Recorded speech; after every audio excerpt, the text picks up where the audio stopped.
Alec, Peirce at the ranch with another problem. Maybe this will help you guys. I figured out how to do this. You recognize this, of course, a chainsaw. And you recognize, of course, because it's orange. That's a Scuba chainsaw, one of the best. And I'm on a life-saving mission. This you recognize as a chainsaw now. An hour ago, you would not have recognized it. Completely covered with black grease and oil and sawdust, all kinds of crud and so on. And that's the way I got it. I won't tell you who I got it from. That would embarrass my brother. Oh, he's a great guy, but he doesn't have time sometimes to do maintenance. So every once in a while he has a problem or something. When I'm there, and I pick it up and say, "Oh, let me see what I can do." And I'm pretty good at this. But I hate to run into an issue. It's been a long time since this chainsaw was serviced. Long time. No big deal. Clean it, new filter, spark plug, and all that kind. But there is a problem right here. I don't know if you can zoom in there at all, but this thing right here is the clutch. And I pull this decompression valve in. And this is the clutch, and I think you all know how it works. There's two spring-loaded weights right there, and when you rev it up, those weights slide out. They grab this drum, and underneath the drum is the sprocket that drives the chain. When you let the revs off, the weights come back in, the chainsaw stops.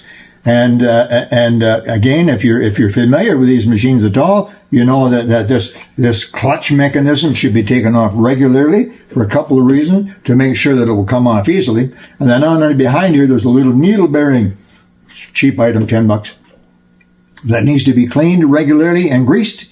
And then the drum surface, this little mechanism right here is what makes your chainsaw work. And it's very important. Here's the problem. This has not been taken off in a long time. So the bolt that's in there is rusty and cruddy and everything else. And I tried the usual thing. It says in the service manual, there's a little notch in there. There's a picture of it coming up. And all you do is you put you just put what's this thing? Punch. You just put a punch in there and whack it once and off it comes. Spins right off. No. Maybe that's what happens when it's new or when it's been well serviced. But no, in this particular case, there's nothing I could do to get that off. I tried everything. I just couldn't get it off of there. So what I did was I figured what I need to do is I need to remove the spark plug, and I need to do something.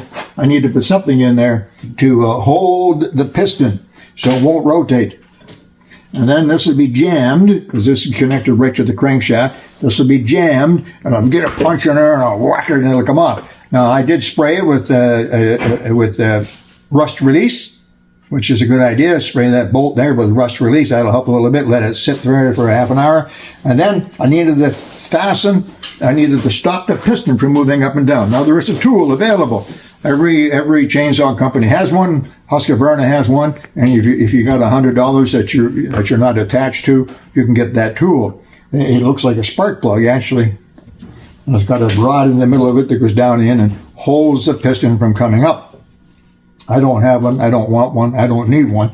Never have needed one. This is the first time. So I thought about putting a dowel, wooden dowel down there. I said, no, it might splinter and get wood inside the cylinder. So I think, hey, this will work.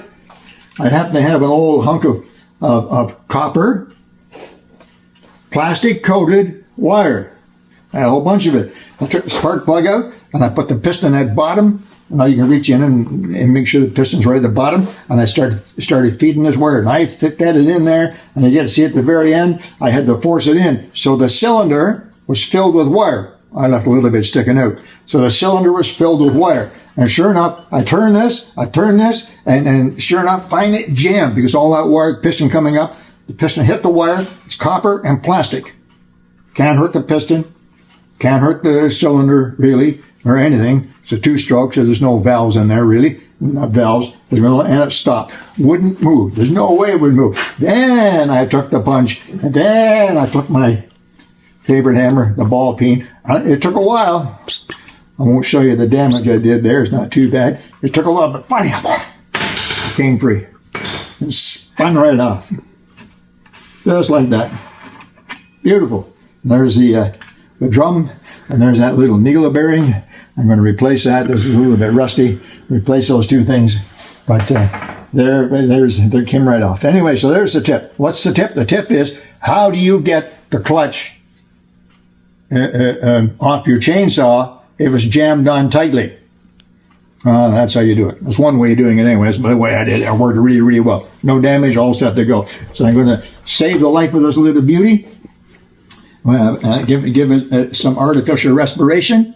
Pump it a little bit, blow on it, and make it hum again. Now that I got that clutch off. That's it, guys. Talk to you soon.